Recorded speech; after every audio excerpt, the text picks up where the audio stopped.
Om Namo Bhagavate Sri Ramakrishna. Letters of Swami Vivekananda. Arise, awake, onward. I only tell you this, that whoever reads this letter will imbibe my spirit. Have faith. Onward. Swami Vivekananda. Letter number 127. Written to Mr. Francis Leggett.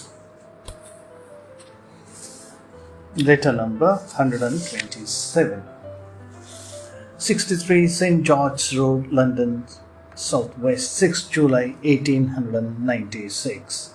Dear Frankincense. Footnote. Mr. Francis H. Leggett, whom Swamiji addressed thus. Dear Frankincense, things are going on with me very well on this side of the Atlantic. The Sunday lectures were quite successful, so were the classes. The season has ended and I too am thoroughly exhausted. I am going to make a tour in Switzerland with Miss Muller. The Galsworthys have been very, very kind.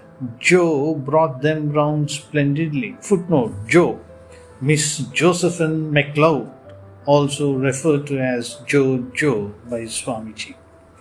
I simply admire Jo in her tact and quiet way. She is a feminine statesman, a woman. She can wield a kingdom. I have seldom seen such strong yet good common sense in a human being. I will return next autumn and take up the work in America. The night before last I was at a party at Mrs. Martin's, about whom you must already know a good deal from Joe. Well, the work is growing silently yet surely in England. Almost every other man or woman came to me and talked about the work. This British Empire, with all its drawbacks, is the greatest machine that ever existed for the dissemination of ideas. I mean to put my ideas in the center of this machine and they will spread all over the world. Of course, all great work is slow and the difficulties are too many, especially as we Hindus are the conquered race.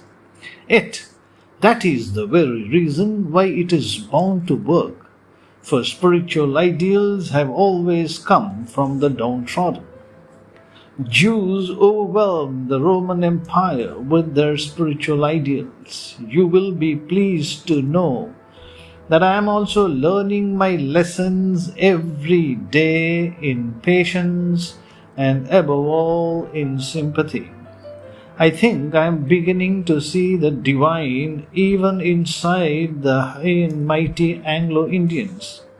I think I am slowly approaching to that state when I should be able to love the very devil himself, if there were any.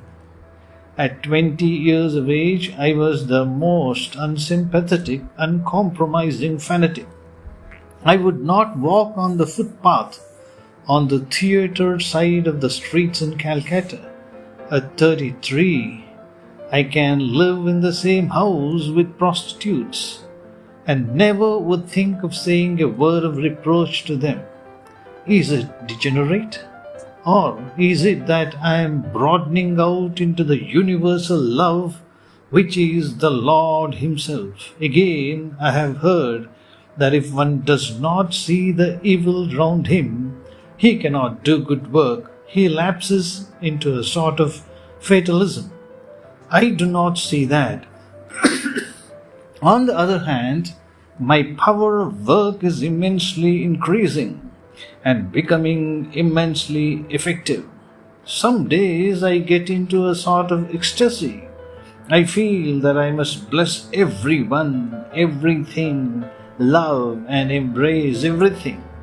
And I do see that evil is a delusion.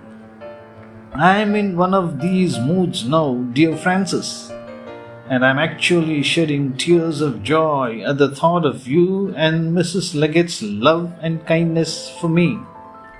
I bless the day I was born. I have had so much of kindness and love here, and that love infinite that brought me into being has guarded every one of my actions, good or bad. Don't be frightened. For what am I? What was I ever? But a tool in His hands, for whose service I have given up everything. My beloved ones, my joys, my life. He is my playful darling. I am His playfellow. He is my playful darling, and I am His playfellow. There is neither rhyme nor reason in the universe. What reason binds Him? He, the playful one, is playing these tears and laughters over all parts of the play. Great fun, as Joe says. It is a funny world, and the funniest chap you ever saw is He, the beloved infinite fun, is it not? Brotherhood or playmatehood, a school of romping children let out to play in this playground of the world, isn't it? Whom to praise, whom to blame, it is all His play. They want explanations, but how can you explain Him? He is brainless, nor has He any reason. He is fooling us with little brains and reason, but this time He won't find me napping. I have learned a thing or two. Beyond reason and learning and talking is the feeling, the love, the beloved. Sake, fill up the cup and we will be mad. Om Shanti Shanti Shanti Hari Om Tat Sat. Sri Ramakrishna Arpanamastu. I have learnt a thing or two. Beyond reason and learning and talking is the feeling, the love, the beloved. Seki, fill up the cup and we will be mad. Yours ever in madness, Vivekananda. Om Shanti Shanti Shanti Hari Om Tat Sat. Sri Ramakrishna Arpanamastu.